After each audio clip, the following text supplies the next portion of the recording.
Hey guys, welcome to this first, video episode of a new project I'm working on, which is getting a heated steering wheel in my 2013 Mustang. So I'm going to start off with this project has been attempted by multiple other people. What you see here on the screen is not a S197 or 2013-2014 steering wheel, but it's actually a picture of the S550 steering wheel. The reason I chose to go with this was because primarily the steering wheel does fit in the S197. It's been proven by a couple other people to physically fit, although they had some issues with the switches. It does come with the switches that for the most part line up with what's in the S197, and with just changing around the clips, the airbag is compatible, so I decided to go with this steering wheel.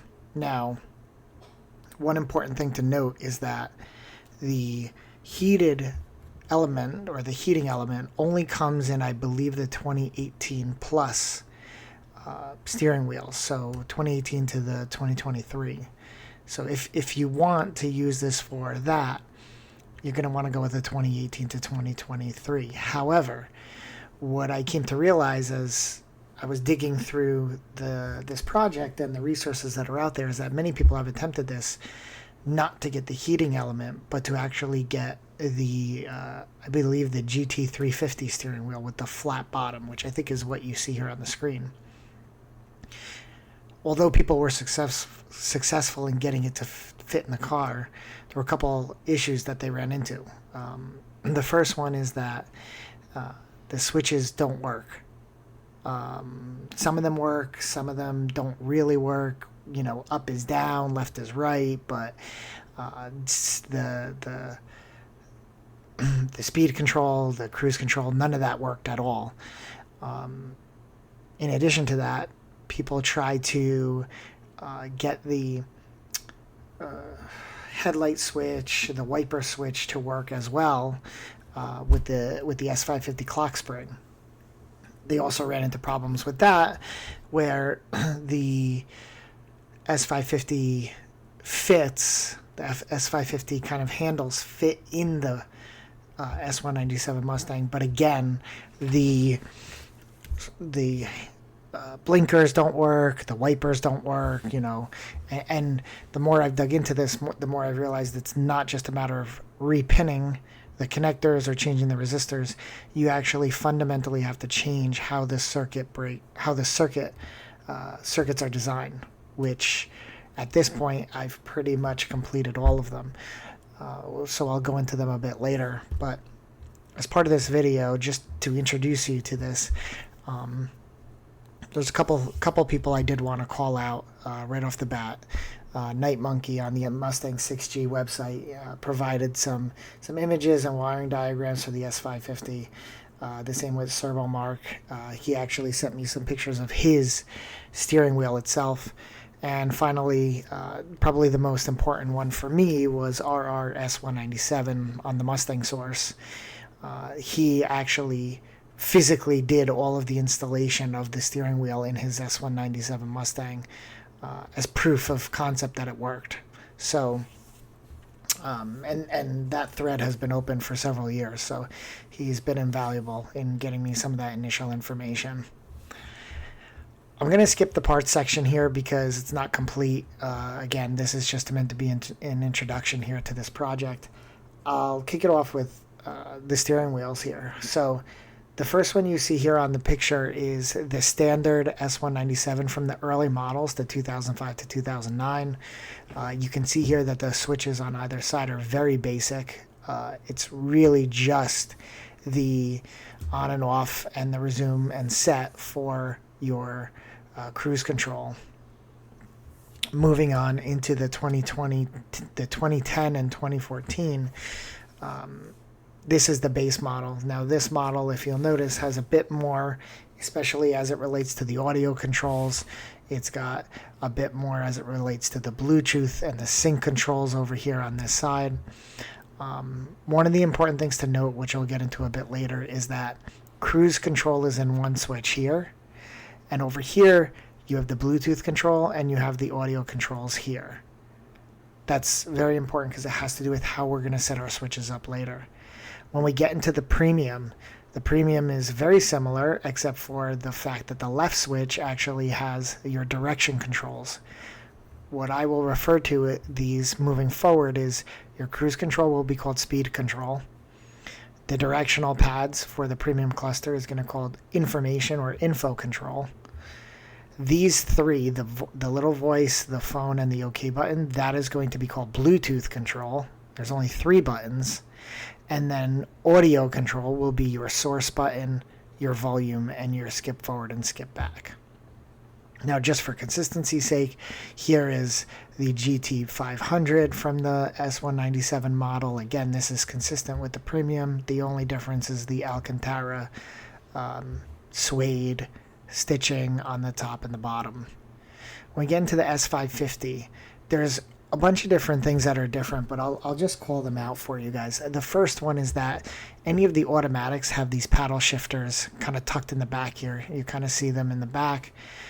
On the manual, you don't see those. But the one thing I want you guys to notice is that on the bottom right here, this set of switches, this is your Bluetooth, what I will call the Bluetooth, right? And you'll notice that there's, unlike this where there's a resume and cancel, 2 different buttons on the inside, there's only 1 button here. Now this is not just the way it's labeled or displayed, this is actually a physical difference. There is no button. You cannot press it, it cannot be depressed, it cannot be converted. That's important if you want to have extra buttons there. To date, I haven't found a use for them whatsoever, but if you do want them, you cannot convert this switch over. You would have to procure that separate switch on your own. Now, if you recall before, I split the S197 switch into 4 key things. It was the info control, the speed control, the Bluetooth, and the audio. The reason I split them into those 4 is because if you look here, you have your info control, you have your audio, you have your Bluetooth, and you have your speed control. That makes wiring this up substantially easier. Substantially. Okay? Now if we come down here, one of the things I found, and I believe that this actually has to do less with the fact that it's premium and more with the fact that it's a late model, is that on this one, the audio control is on the right and the info control is on the left. In the late models, the audio is on the left and the info control is on the right. It doesn't really make a difference, and I believe that their mounting points are the same, but it does give you, if you're interested in doing this project, a little more control over how you're going to set this up. The one key thing I will mention is that they will not be interchangeable once you start the project. So you won't just be able to say, oh, I'm going to unplug this and I'm going to plug it in on this side, or get the opposite switches in the future after you've already done this mod. You'll be stuck, and that has to do with how you set your harness up. You could go in and tear your I guess it's not that bad. If you don't actually wrap your harness up that tightly, you would just have to reroute this wire to this side. Actually, no, that won't work because the keyways are different on the switches. So, yes, make sure you decide what you want to do ahead of time because you won't be able to change it later. Last but not least, here is a picture of the steering wheel that most people like to use, and this is the GT350 steering wheel. Notice your red line tape on the top middle, the Alcantara on the sides, and then finally the flat bottom, which I think is what most people are after and why they do this mod to begin with. The one thing I will say is, personally speaking, the more I've gone into this, again, I'm really only invested in this for the heated steering wheel option, the heated steering wheel piece. I'm not that super impressed with the button layout. Ford essentially was able to create this setup with only 2 sets of switches right in the center pieces and didn't have these bulky parts sticking out. I don't know if this is something because it's easier for people to kind of have in their head these separate sections of buttons, but personally speaking, I think most people just want this for this flat GT350 steering wheel.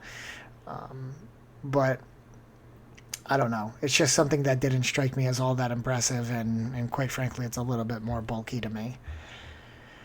So that's really all I wanted to go over for this video. I did just want to get you guys set up with an introduction to this project, why I'm doing it, because it will become important as some of my videos later get posted and a lot of the things I've uncovered. Because for me, it's really just about getting the heated steering wheel working. Everything else is just a benefit that comes with it. The irony is that if you don't want the heated steering wheel and you do just want that GT350, this mod is significantly easier for you. So I guess that's it, and I will catch you guys in the next one.